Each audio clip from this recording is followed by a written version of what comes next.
Back here.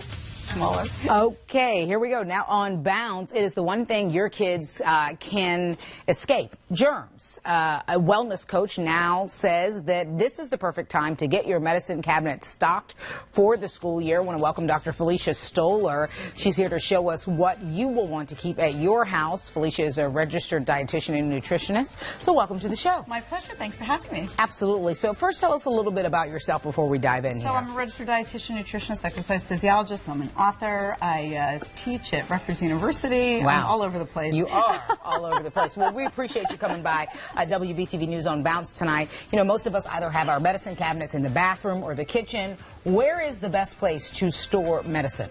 The best place to store medicine is not in the medicine cabinet. Actually, if you have children. I have kids that are now teenagers, and just because they were younger, I literally have always put my medications in plastic bins like this, and I've stuck them on the very tip top of a very high cabinet so that the kids can't get to it. Even the stuff that's not prescription, because, you know, I don't want my kids playing with anything and thinking that it's candy. Right, right. So the best way to, you know, not have a problem is to keep it way out of reach. Okay, and this is something where it keeps everything together. Just any kind of bin. You can find that at any convenience store. Absolutely. Any, you know, or any of the big chains. Right, yeah, easy peasy and economical. Right. So let's talk about the products that we need seasonally. We will start with the cold and the flu. Right, so it's important to stock your medicine bins or cabinet now, because when you get sick, you don't want to have to first go out looking for this stuff. Because that's the last thing you want to do. Right, when you feel bad, you don't want to leave the house to get that stuff. Absolutely. So some things to start with. I just want to start all the way on the end here. I have Stambicol, which is a unique black elderberry syrup. An extract, more or less, which has immune-supporting flavonoids in it called anthocyanins. They help to support immune function. That's actually good to start using something like that right now to sort of ward off any kind of colds. Now, where can you find this? Because I feel at every drugstore. Really? It's all, you know, the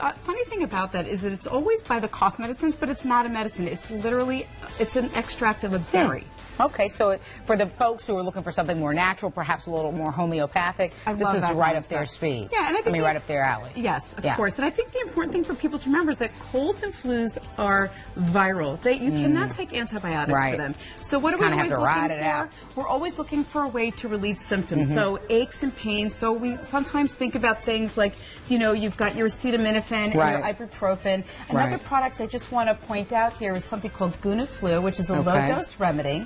And what that does is it helps to reduce the symptoms and the duration of cold and flu symptoms. The interesting thing about it is you stick it under your tongue, bypasses your stomach, goes right into the bloodstream. Now, is this something like Zicam where you got to take it the first sign of a cold? That one you should take at the very first sign of a cold or flu, And then I like to always have cough drops around, you know, and really whatever you like. I know that there's sugar-free cough drops. Sometimes people that are diabetic prefer something like that. Another thing for me personally, nasal relief, right? Because when your nose is stuffy, you know you're not feeling good. Ooh, you become a mouth breather. It's just not a good look. Right. Saline, plain saline. You can get saline with eucalyptus in it. I think that's really important. Vicks Vapor Rub type of thing. That's my favorite. That's a Mama Mac remedy right there. Right. That's one of my favorites. Put this on your chest, honey. Right. And then having, you know, a non-drowsy allergy medication available. Like here. Non-drowsy formula relief, because nobody wants to really be tired, especially during the day. We're out of time, but is there anything else you want to highlight? I know we had I just want to talk about how it's really important to have stomach remedies around in case you end up with something like diarrhea or nausea, making sure you have some products around. And besides having medications, things like ginger can help ease the symptoms as well. And making sure you put electrolytes and fluids back into your body, really important this time of year. You covered a lot tonight, Dr. Stoller. We appreciate all of your advice on the show. If you want to contact Dr. Stoller, we have added her information to the web extra section on WBTV.com. You heard her. She's a nutritionist, registered dietitian, exercise physiologist, an author. She does it all. Thank you so much. Some really great information that you had for us tonight. My pleasure. And, of course, stay right here. More WBTV News coming up on Bounce after the break.